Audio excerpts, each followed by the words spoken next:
So welcome to my channel on technology space with machine learning and artificial intelligence. So the today's topic is why autonomous navigation is a success. And this is part of the playlist of maritime technology. So let's move on to the main content of this presentation. I think you probably guessed this. This is not about the success in autonomous ship navigation.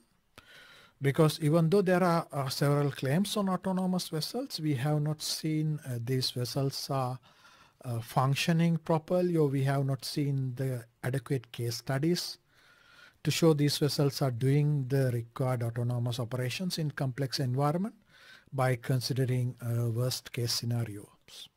And we already know these autopilot systems can do quite a good job in ship navigation. So we would like to see something beyond autopilot systems to claim these vessels are having some level of autonomous navigation capabilities.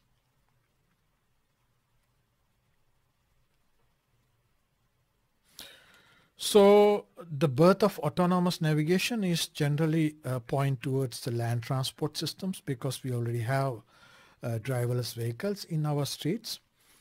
In general, the development of this technology, autonomous navigation technology, been in two directions. The most popular one is this deep learning based navigation, where you use the camera and image technology. So what is done under this technology development would be you kind of match the image data seen from the driver versus the task or the activities driver is doing in the steering and the speed control systems of these vehicles. I think the Tesla vehicles are one of these examples. So that is somewhat the most popular technology, because we learned that using this image processing type of approach through deep neural networks, we can solve quite a lot of complex problems. And then the second option is maps and navigation algorithm based approach. There are some features from the deep learning also been integrated into this type of systems, and often these LiDAR technology is also kind of integrated into that, because LiDAR might provide some sort of a map-based environment where it would more suitable for this type of technologies. And Google Vehicle is one of the examples in that area, but more and more deep learning based features have been integrated into this technology also. So let's discuss the main topic in this presentation, which is why autonomous navigation is a success in related to the land transportation systems. So there are many reasons. So the first reason is structured and study environmental conditions.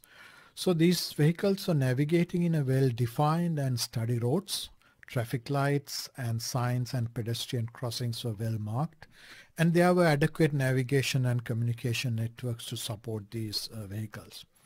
So because of that, this structured environmental conditions and as well as the study condition of that environment made that autonomous navigation in land transportation systems success.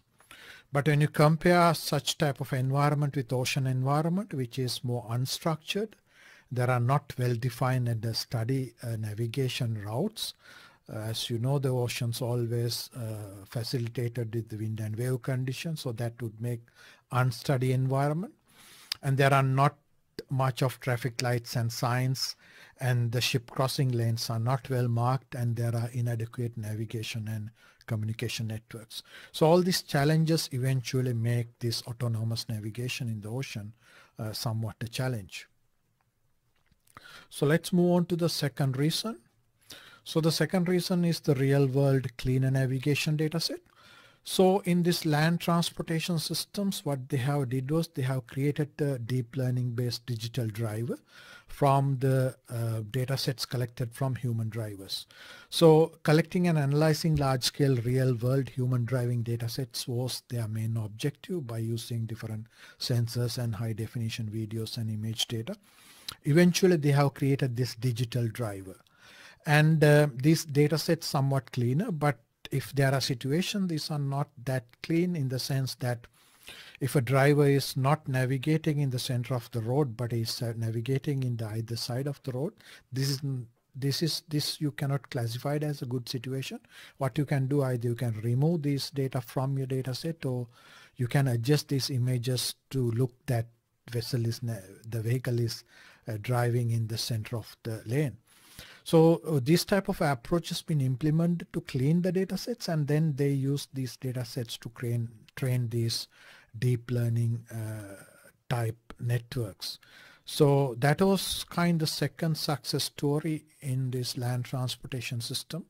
But when you come to ocean environment, we have not seen many situations where we're collecting human navigators data sets, but even collecting human navigators data sets in an ocean environment can be challenging due to this wind and wave conditions. These data sets often can be somewhat noisy.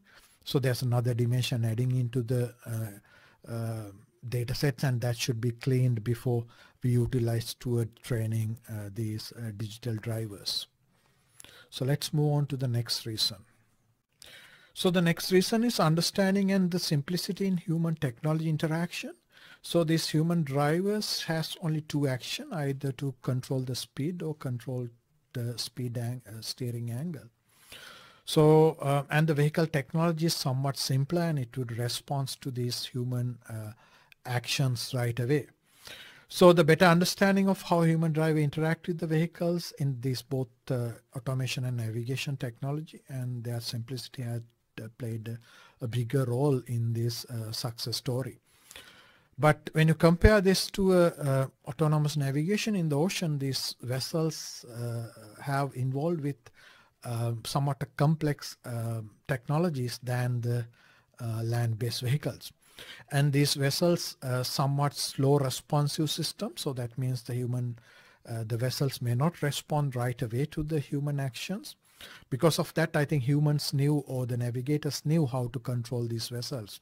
But when you come to this digital driver type of concept, I think this should put another complexity into the autonomous navigation in an ocean environment. So the next reason is adequate and faster safety measures. In land-based transportation systems, the number one priority was to avoid possible collisions and save human lives.